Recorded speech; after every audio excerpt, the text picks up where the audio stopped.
고린도 후서 말씀 나누겠습니다.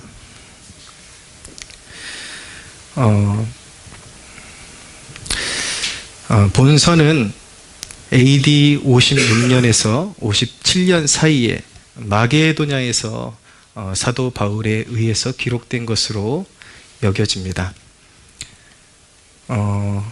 보통은 고린도 전서와 후서 사이에 그 공백 기간이 한 6개월에서 1년 정도의 시간이 있었다라고 믿습니다. 그리고 이 사이에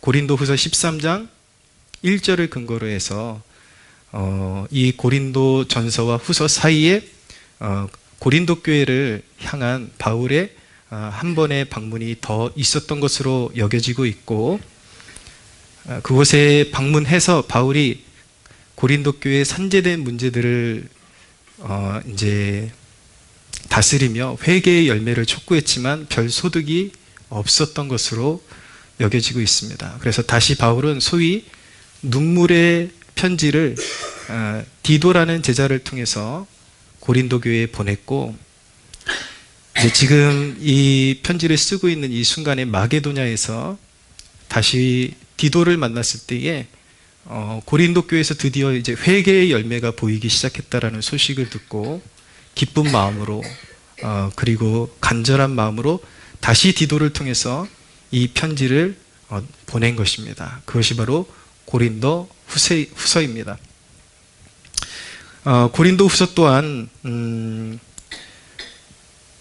회개의 소식을 듣고 보낸 편지이긴 하지만 여전히 남아있는 고린도 교회 안에 남아있는 산재된 문제들, 그리고 바울과 고린도 교회 교인들 간에 있었던 그런 오해들을 풀어주고, 또 어떤 이단적인 사상이 침투해 있는 것을 잘 다스려주기 위해서 거기에 대한 해답을 주기 위해서 이 편지를 보내고 있는 것입니다.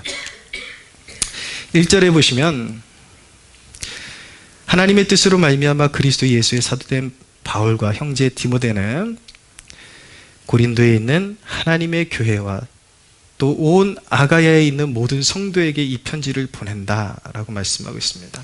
고린도와 아가야라는 지명이 나타나죠. 아가야는 그리스 남부에 있는 로마의 주였습니다. 그리고 그 아가야의 수도가 바로 고린도인 것입니다.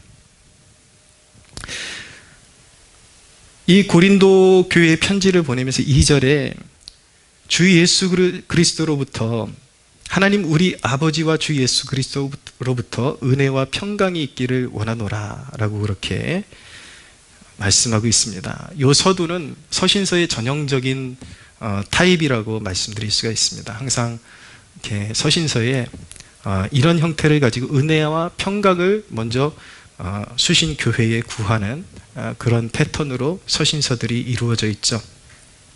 근데 생각보다 굉장히 중요한 의미가 여기 담겨 있습니다. 은혜와 평강.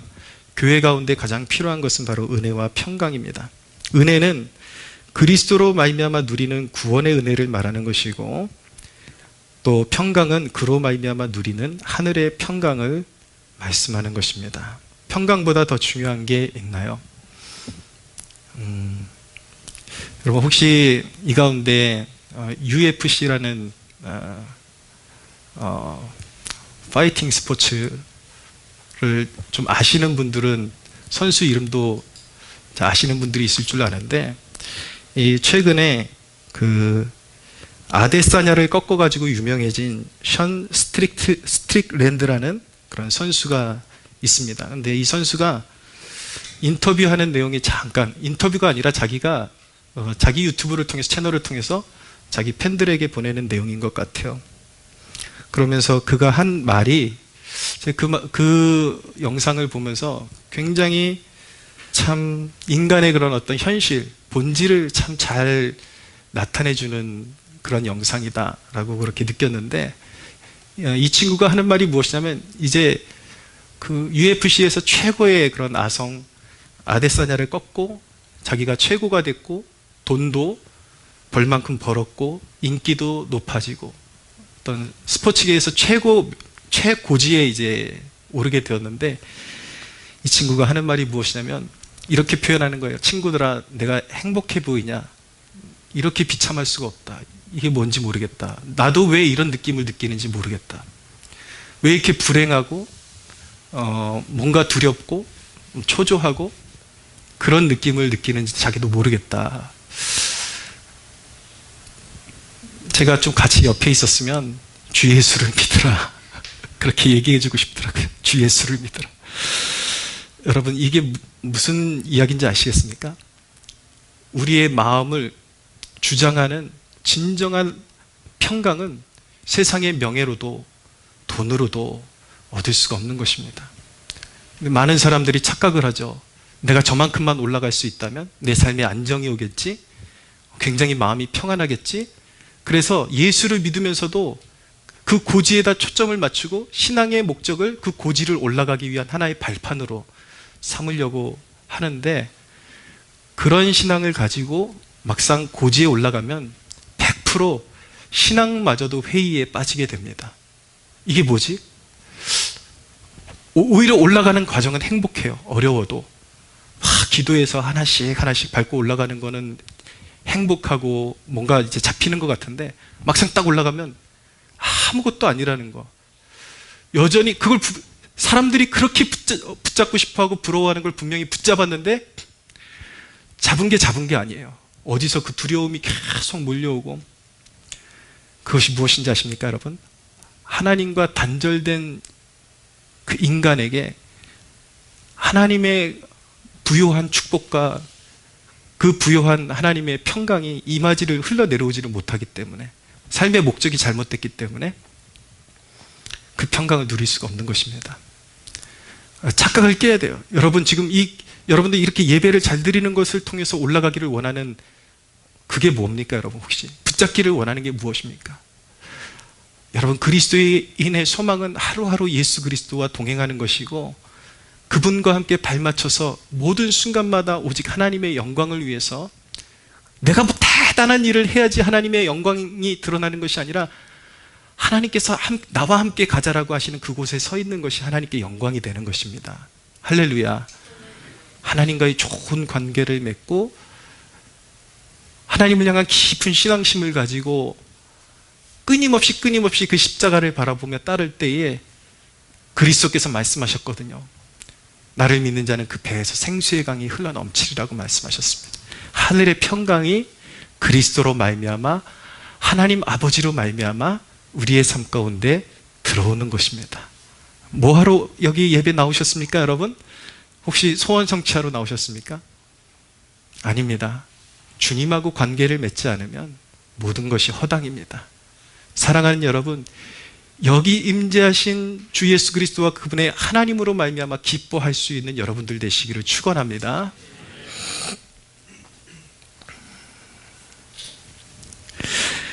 이제 3절에 바울은 하나님에 대한 송축으로 본격적인 글을 시작합니다. 그런데 하나님이 어떤 분인지에 대해서 바울이 송축하고 있는데 3절을 같이 한번 읽어보시죠. 시작. 찬송하리로다. 그는 우리 주 예수 그리스도의 하나님이시요 자비의 아버지시요 모든 위로의 하나님이시며. 여러분, 바울이 송축하는 하나님은 어떤 하나님인가? 예수 그리스도의 하나님이다. 첫째는 예수 그리스도의 하나님이시다 라고 말씀하고 있습니다. 이 대목이 얼마나 중요한지 알고 계십니까? 여러분, 나 하나님 믿어, 나 하나님을 알아, 그래도요, 그렇게 말해도 우리 위에 십자가에 죽으시고 부활하신 예수 그리스도와 개인적인 친분을 맺지 않으면 나의 하나님이 아닌 것입니다.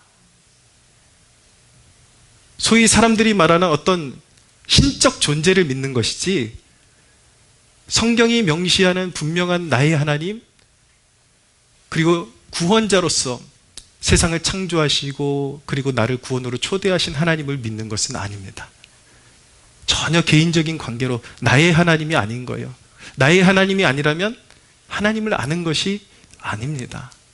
나의 하나님이 되어야 하는데, 나의 하나님이 되는 것은 예수 그리스도가 죄 없으신 하나님의 독생자가 십자가에 달리심은 나의 죄를 대신해서 그분이 십자가에서 피 흘려 주셨기 때문에 내가 그를 믿음으로 말미암아 예수 그리스도의 속죄의 피로 내가 씻김을 받았고 이전의 죄의 멍에를 벗어나 이제는 하나님의 진노의 자녀가 아니라 그 진노가 지나갔음을 알고 내가 하나님의 자녀 되었음을 아는 자만이, 믿는 자만이 하나님을 진정으로 아는 것입니다. 할렐루야. 여러분들 하나님을 진정 아십니까? 하나님이 나의 하나님, 나는 정말 하나님을 알고 있어. 인격적으로, 친분적으로 알고 있어.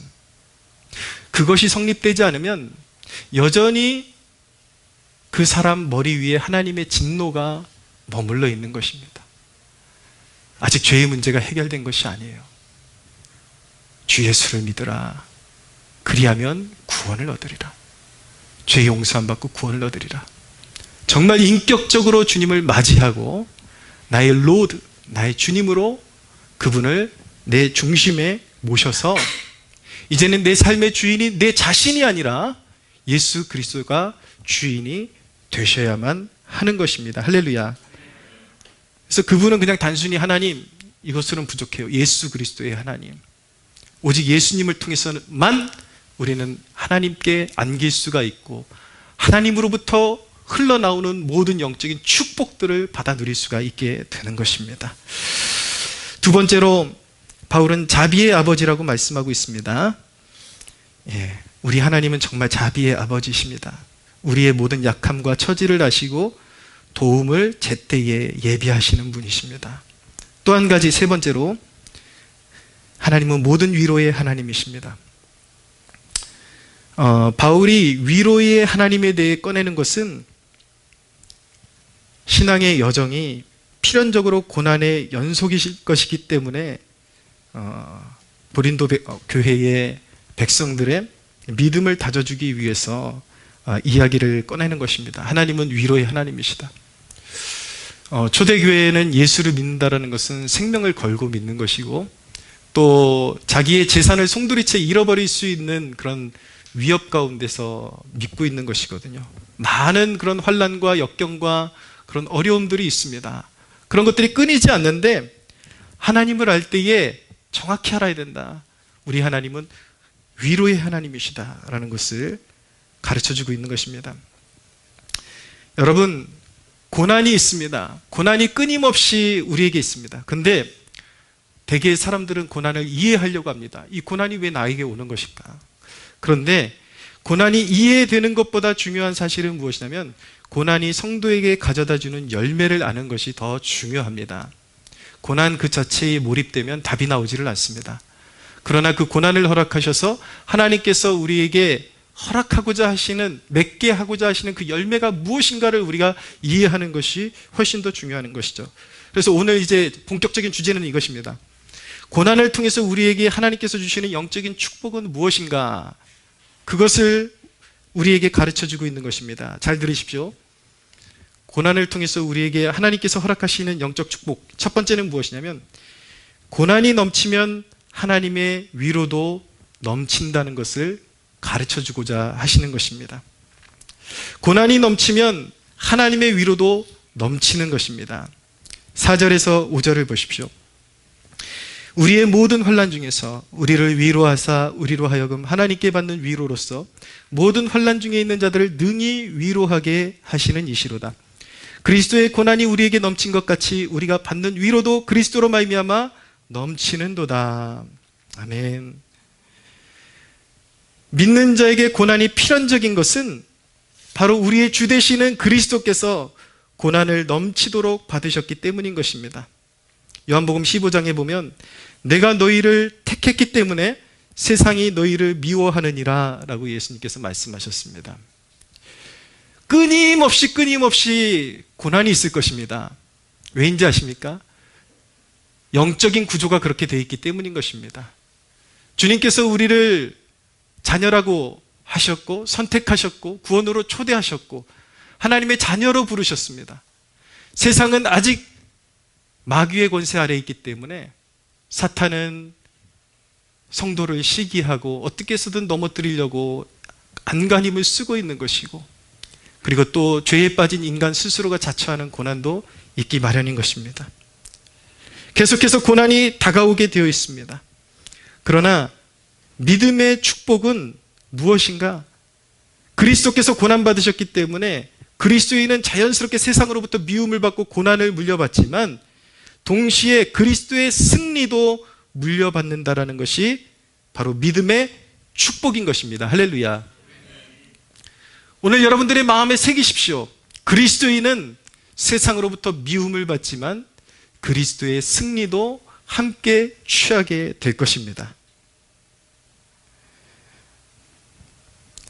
그리스도께서 심한 고난을 받으셨기 때문에 부활의 승리가 더 값지고 영광스러운 것입니다.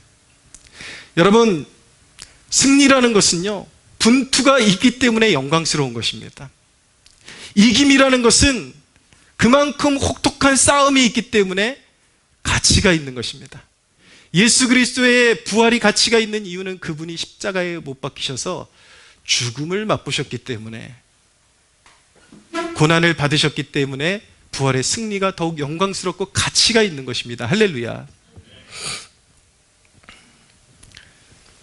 사랑하는 이 말씀을 듣는 젊은이들이여, 여러분의 시작이 미약한 것이 이후 승리를 더욱 값지게 하고 감사가 풍성해지게 하는 것이라는 것을 믿으시기 바랍니다. 지금 누리고 있는 작은 것들의 감사를 모르는 자들은요, 큰 것이 올 때 자만하고 넘어질 수밖에 없습니다. 실패를 모르고 성공하잖아요. 자기가 잘나서 이룬 것인 줄 알아요. 하나님을 인정하지 않습니다. 그래서 크게 넘어지고 반드시 필연적으로 멸망의 길로 가게 되어 있습니다. 넘어지고 실패하고 하나님 의지하고, 그래서 성취하는 작은 것 하나하나가 얼마나 감사한 것이고 가치 있는 것인지를 아는 사람만이 큰 승리에도 희열과 감사와 기쁨을 누리고 하나님께 영광다운 영광을 올려드릴 수 있는 것입니다. 할렐루야.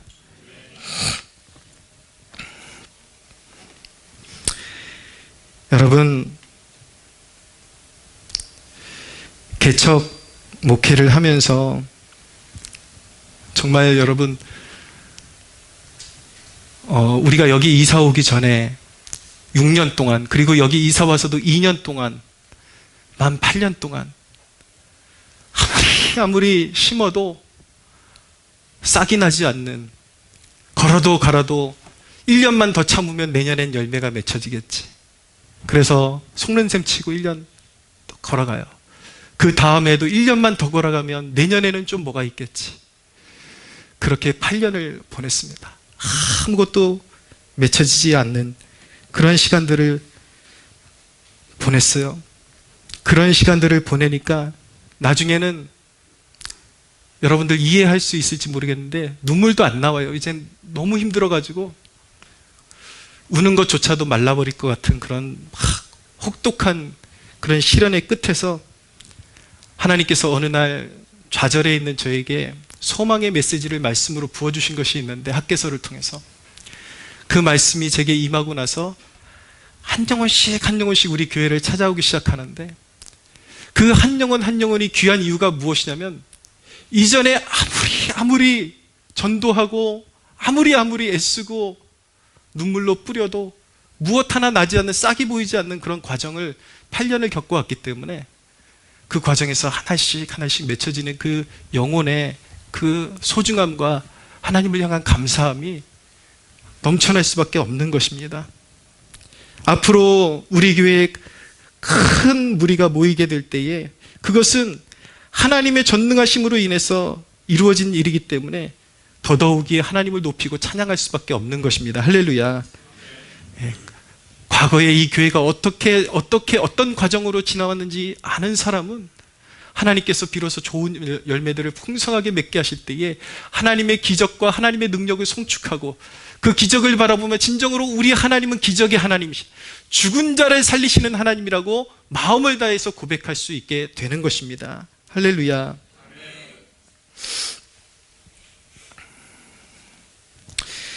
사랑하는 여러분, 이 땅에서는 여전히 영적인 싸움이 있고 고통이 있을 것인데, 이 땅에서 그런 고통이 있기 때문에 우리가 믿음을 가지고 들어가는 저 천국의 기쁨이 더해지는 것입니다. 천국이 천국인 이유는 이 땅에서의 그런 영적인 싸움과 고통과 분투가 있었기 때문에 천국의 기쁨이 우리에게 더 소중하고 그 구원의 그 놀라운 은혜가 더 영원토록 우리 마음에 간직될 수밖에 없는 것입니다. 할렐루야.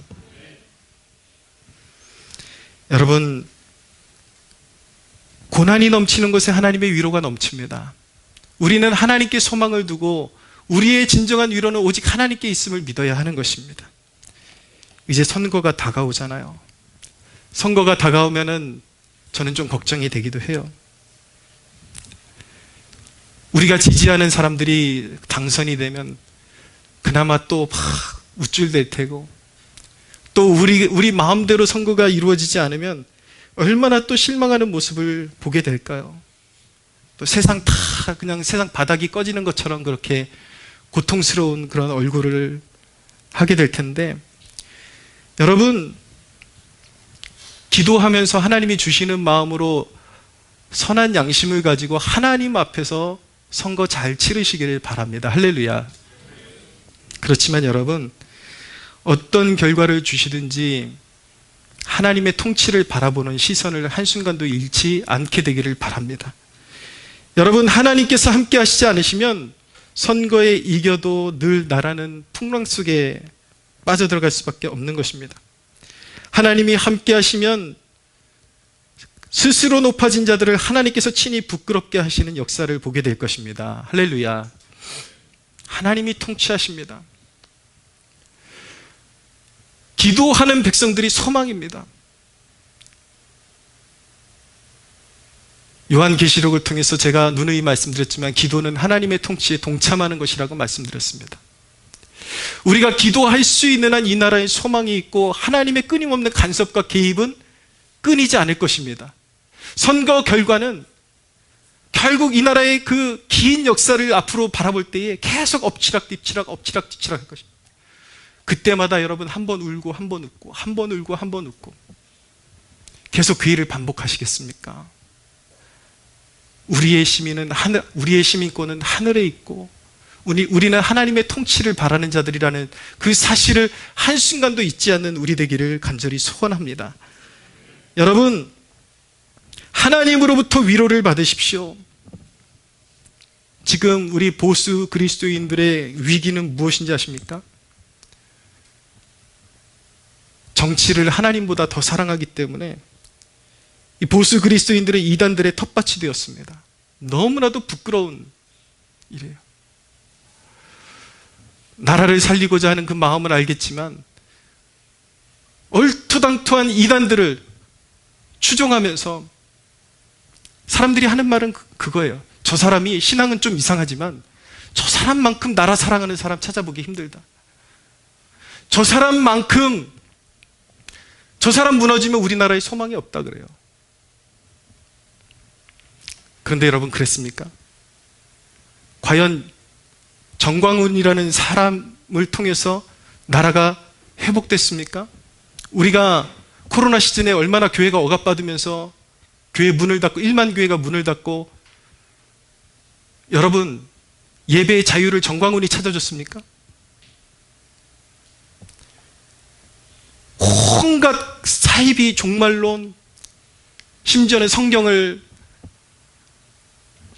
한국 교회를 욕보이고 한국 교회가 사용하는 성경이 사탄이 변개한 성경이다. 아무리 이단 사설을 퍼뜨리고 거짓된 종말론을 퍼뜨리고 그래도 보수 그리스도인들은 정신을 못 차려요. 저는 그러면 그럴수록 영적인 순결함을 잃는 한국 교회를 향해서 하나님의 진노의 손길이 더 거세질 것이라고 저는 믿습니다. 여러분, 왜 이 사람 아니면 북한 통일 안 돼? 이 사람 아니면 정권 교체 안 돼? 여러분, 이거 우상숭배예요. 이단들을 따라다닐 열정을 가지고 자기가 속한 건강한 교회에서 기도 모임을 만드십시오. 할렐루야.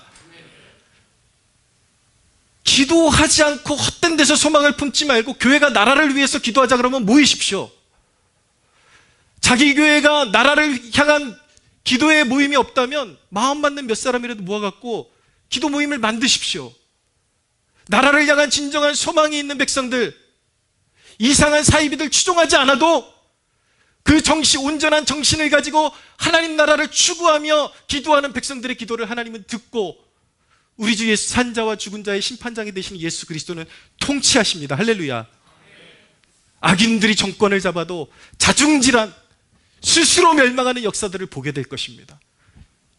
여러분, 그런 역사들 우리 보면서 살아오지 않았습니까?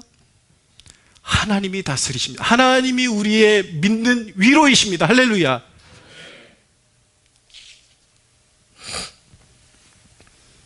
영적으로 순결해야 됩니다. 여러분, 이 시대의 그리스도인들 정신 차려야 됩니다. 우리 특별히 고수라고 말하는 그리스도인들 영적으로 깨끗해져야 합니다. 두 번째로, 고난을 통해서 우리에게 주시는 영적인 축복은, 신실한 하나님의 사람이 받는 고난은 그 자체로 뒤따르는 또 다른 고난받는 성도를 견디게 하는 힘이 있는 것입니다. 이것 자체가 축복인 것입니다. 누군가가 신실하게 고난을 견딜 때 그것을 바라보는 연약한 성도가 고난을 이기게 되는 거예요. 할렐루야. 6절을 보십시오. 함께 읽겠습니다. 시작. 우리가 환난당하는 것도 너희가 위로와 구원을 받게 하려는 것이요, 우리가 위로를 받는 것도 너희가 위로를 받게 하려는 것이니 이 위로가 너희 속에 역사하여 우리가 받는 것 같은 고난을 너희도 견디게 하느니라. 신실한 하나님의 사람이 환난을 받는 것 그 자체가 뒤따르는 사람들에게 큰 위로가 될 수 있습니다. 대개 고통을 받으면 하나님의 사랑을 의심하게 되거든요. 그런데 정말 귀감이 되는 신실한 사람이 환난을 당하면서도 꿋꿋하게 서 있는 모습을 보면 그 자체로 큰 위로가 되게 되는 것입니다. 그리고 신실한 사람의 고난 속에 마침내 나타나는 하나님의 위로를 볼 때 그와 같은 고난을 받는 사람도 동일한 은혜가 나타날 것을 기대하며 위로를 받게 되는 것입니다. 할렐루야.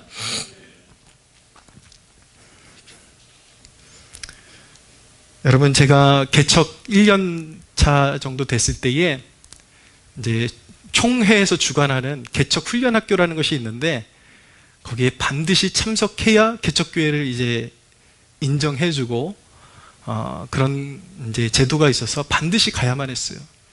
개척 훈련 학교를 갔더니 저희보다 먼저 개척해서 이제 교회를 잘 읽어놓으신 선배 목사님들이 몇 분이 오셔가지고 그룹을 짜가지고 멘토 역할을 하시는 거예요. 멘토 역할을 하시는데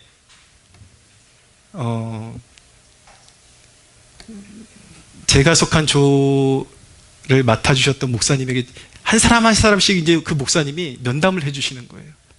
당신 교회 상황이 어떠냐 그러면서 이제 조언을 해주시는데, 저는 면담을 하러 딱 갔더니 그분이 해주시는 말이, 목사님 교회 1년이 넘도록 한 사람도 열매가 없다면 문 닫아야 됩니다. 그러면서 저는 문 닫으라는 선고를 받고 개척 훈련학교에 갔다가 내려오게 되었습니다. 근데 뭐 하나님과의 저만의 관계 속에서만 아는 거죠. 하나님이 문을 닫을 수 없게 그렇게 계속 섭리하시고 역사하시는 과정이 있었으니까. 아까도 말씀드렸지만 1년이 아니라 8년이 넘도록 정말 열매 맺지 못하는 그런 목회가 되었는데, 그런 과정을 지나면서 조금씩 하나님께서 교회를 변화시켜 주시는 모습이 누구에게 위로가 되고 있는가? 우리 교회가 지금 후원하고 있는 은혜와 진리교회 목사님 사모님이 만나면, 그 교회도 지금 개척한 지가 좀 시간이 지났는데도 열매가 그렇게 없거든요. 근데 이 목사님 사모님이 저희 만날 때마다 그렇게 마음에 갈등이 오고 이 길을 걸어가야 하는가, 갈등이 올 때마다 앞서갔던 저희를 이제 롤 모델로 삼아서 견딘다라는 이야기를 듣기도 했습니다. 여러분, 고난을 잘 견디고 이겨낸 한 사람의 그리스도인, 그 모습은요, 절망과 좌절 가운데 쓰러져가는 누군가를 일으키는 힘이 있는 것입니다. 할렐루야. 근데 개척 초기에 그렇게 퍽퍽한 상황에 저도 버틸 수 있었던 이유는 이전에 목사님들 가운데, 옛날 목사님들 가운데 그런 간증하는 목사님들 얘기를 들은 적이 있어요. 개척을 했는데 수년 동안 사람이 없어가지고, 옛날 쌀가마니 아세요, 여러분? 옛날 이렇게 요즘같이 종이로 된 거 말고 진짜 말 그대로 쌀가마니 있습니다. 그거 몇 개 갖다 놓고 거기다 사람 얼굴 그려놓고 땅바닥에다 이렇게 받쳐놓고 그 얼굴 보면서 설교했다. 몇 년 동안 그 얼굴 보면서 설교했다 라는 이야기를 듣는데, 그렇게 설교를 하시고 눈물로써 땅을 적시면서 기도했던 그 목회가 마침내 결실하셨다라는 그 간증들이 제 가슴에 늘 남아있었기 때문에 포기하고 싶을 때마다 저는 쌀 가마는 안 갖다 놨어요. 안 갖다 놨지만 카메라 하나 세워놓고 사람도 없는데 끊임없이 그 카메라 보면서 설교하고 버틸 수가 있었던 힘이, 누군가가 내 앞서 그런 좋은 발자취를, 고난을 이겨낸 발자취를, 흔적을 남겨놓았기 때문에 지금 당장 포기할 이유가 없다라는 그 소망을 가지고 견뎠을 때에 그곳에 바로 하나님의 역사와 위로하시는 은혜를 경험할 수 있게 된 것입니다. 할렐루야.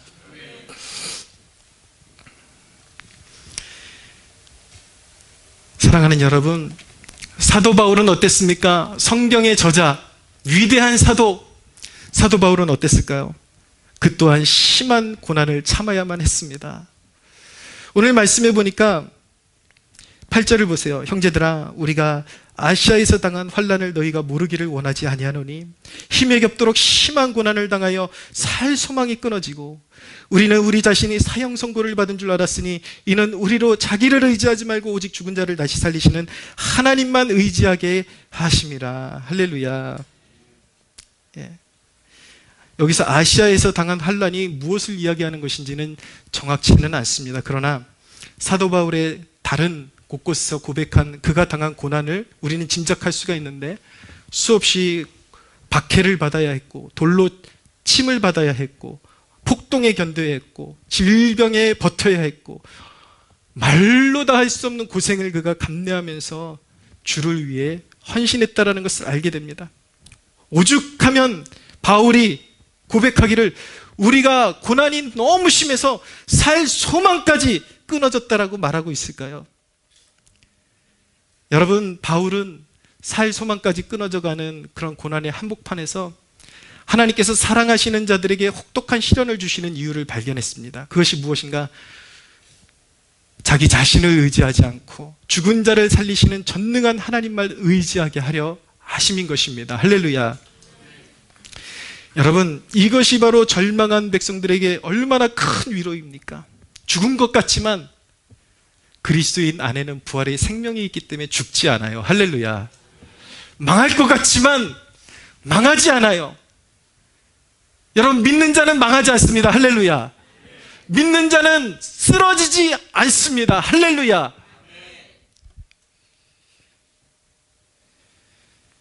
여러분, 아무것도 할 수 없을 때조차 하나님은 일하시며 차질 없이 계획을 이루십니다. 그렇기 때문에 우리는 하나님을 떠올리며 말씀을 우리가 상기하며 우리는 승리할 수 있는 것입니다. 할렐루야. 여러분, 결국 이런 신실한 사람이 받는 고난과 위로는 같은 고난을 겪고 있는 사람들을 견디게 하는 힘이 있는 것입니다. 사랑하는 주의 백성들이여, 견디십시오. 할렐루야. 견디십시오. 믿음으로 견디십시오. 여러분들이 지금 당하고 있는 그 고난을 잘 견딜 때에 반드시 승리의 면류관을 쓰게 될 것이고, 여러분들의 삶은 그 자체로 누군가를 일으키는 영향력 있는 존재가 될 것입니다. 할렐루야. 마지막으로 세 번째입니다. 세 번째 고난을 허락하셔서 하나님께서 백성들에게 허락하시는 축복은, 고난이 멈추지 않는 세상 한복판에서 담대한 믿음을 가진 사람으로 우리를 성장시키는 것입니다. 영적인 성장이야말로 하나님께서 우리에게 주시는 놀라운 축복이라는 사실을 믿으시기를 바랍니다. 10절을 보십시오. 그가 이같이 큰 사망에서 우리를 건지셨고 또 건지실 것이며 이후에도 건지시기를 그에게 바라노라 라고 말씀하고 있죠. 큰 큰 고난을 이겨본 사람은 영적인 풍채가 다를 수밖에 없습니다. 그 사람은 경험상 알고 있어요. 경험상 위대하신 하나님께서, 전능하신 하나님께서 이 위기 가운데서 이전에도 건지셨고 또 건지실 것이며 앞으로도 건지실 것을 그는 믿고 있는 것입니다. 할렐루야. 예, 큰 고난을 통과해 본 사람일수록 그 풍채는 당당해질 수밖에 없는 것입니다. 명장이 어디서 나옵니까, 여러분? 예, 불리한 싸움에서 승리로 이끌어 본 그 장수만이 명장이 될 수가 있는 것입니다. 예, 죽을 것 같은 고난 다 한 번씩 통과해 봐야 돼요. 그러면 세상이 두려워지지 않게 됩니다. 당당해지게 됩니다. 여러분, 구약 성경에 보면 구약은 그리스도께서 이 땅에 오시지도 않고 오실 메시아를 바라보면서 구약의 빛은 희미한 빛이었습니다. 하나님께서 메시아를 보내주실 것이다라는 그 희미한 빛을 받고서도 다니엘은 사자 앞에서 얼마나 당당했습니까? 그러나 우리는 예수 그리스도께서 이 땅에 오셨고 죽음의 권세를 이기셨다라는 것을 분명히 우리는 믿음으로 보았고 알고 있습니다. 할렐루야. 그리스도께서 궁극적으로 승리하셨고 우리는 그 뒤를 따르고 있습니다. 우리는 그 완전한 빛을 우리 마음에 받아들이고 있기 때문에 우리는 사실 다니엘보다도 더 당당해야 정상인 것입니다. 할렐루야.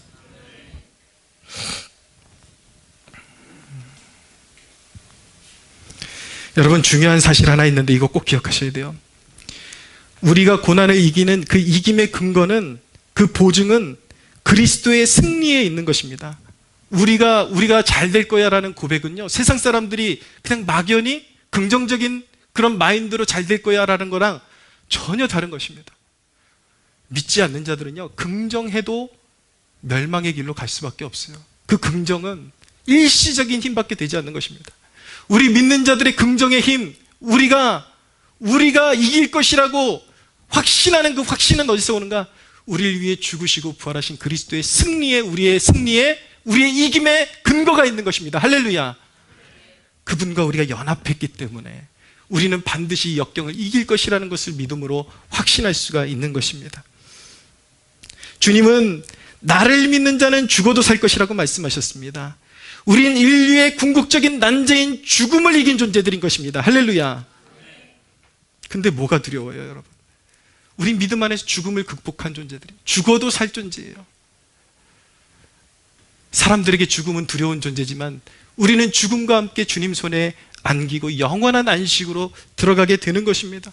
세상 그 누구도 그리스도인을 이길 수는 없습니다. 누가 하나님께서 능히 택하신 자들을 고발하리요? 의롭다 하신 이는 하나님이시니 누가 정죄하리요? 죽으실 뿐 아니라 다시 살아나신 이는 그리스도 예수시니 그는 하나님 우편에 계신 자여 우리를 위하여 간구하시는 자시니라. 누가 우리를 그리스도의 사랑에서 끊으리요? 환난이나 공고나 박해나 기근이나 적신이나 위험이나 칼이라.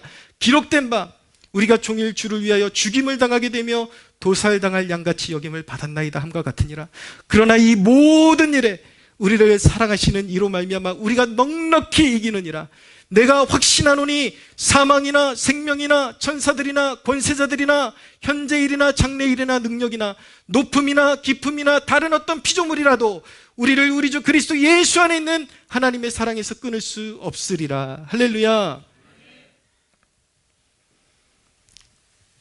근데 왜 당신은 여전히 어두우십니까? 사랑하는 여러분, 믿는 자에게 보장된 승리의 권리를 다시 찾아오십시오. 할렐루야. 하나님은 세상을 창조하실 때 인간에게 세상을 다스리는 영광스러운 권위와 풍채를 주셨습니다. 그런데 죄로 말미암아 인간은 고난에 그리고 죄에 굴복하는 존재가 되었습니다. 그러나 믿는 자에게 하나님은 고난을 통해서 세상을 이기는 자로 성장시켜 주시는 것입니다. 사랑하는 여러분, 말씀 정리합니다. 제발 한결같을 수 없습니까? 조금만 더 한결같을 수 없겠습니까? 조금만 역경이 오면 바로바로 흔들리는 모습, 조금만 어려우면 바로바로 휘청거리는 모습. 언제까지 그런 모습으로 살아가려고 하십니까? 사랑하는 여러분, 말씀을 힘입어서 조금 더 한결같은 신실한 주의 백성들 되시기를 축원합니다. 그리스도인에게 신실함은 생명이에요. 한결같은 것, 충성스러운 것, 그것이 그리스도인에게 생명보다 더 소중한 것입니다. 위대한 믿음의 선배들은 고난에 무릎 꿇지 않았습니다. 성경은 말씀합니다. 항상 기뻐하라, 쉬지 말고 기도하라, 범사에 감사하라. 할렐루야. 울며 씨를 뿌리는 자는 기쁨으로 그 단을 거두리로다. 할렐루야. 예, 조금 뭔가 어려운 일이 찾아오고 마음에 걸리는 일이 오면요, 조금만 견디세요. 그냥 바로바로 쏟아내지 말고 조금만 견디세요. 사랑하는 여러분, 사탄은 사명이 있는 백성들에게 사탄의 제1의 사명이 무엇인지 아십니까? 사탄의 제1의 사명은요, 하나님의 계획 가운데 있는 백성을 뽑아내는 것입니다. 믿음의 공동체에서 뽑아내고, 신앙의 그 흐름에서 뽑아내고, 하나님은 우리와 함께 하시고 끝까지 도우십니다. 그런데 여러분들이 하나님을 향한 믿음의 시선을 고정시키지 않고 여러분들 내면에서 일어나는 속삭임에 타협하는 그 순간, 몇 년을 여러분들이 배회하고 방황하고 그 싸움에 지는 순간, 여러분들이 끊임없이 속으로 사람들을 증오하고 교회를 증오하고, 여러분 그 영적인 방황과 이것이요, 사실 몇 년 사이에 끝날지 아무도 몰라요.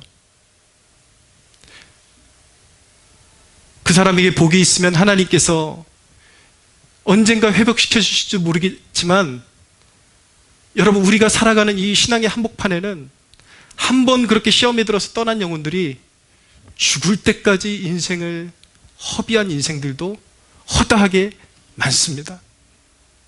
사랑하는 여러분, 생명 걸고 신앙 지키는 여러분들 되기를 바랍니다. 할렐루야. 고난은 축복입니다.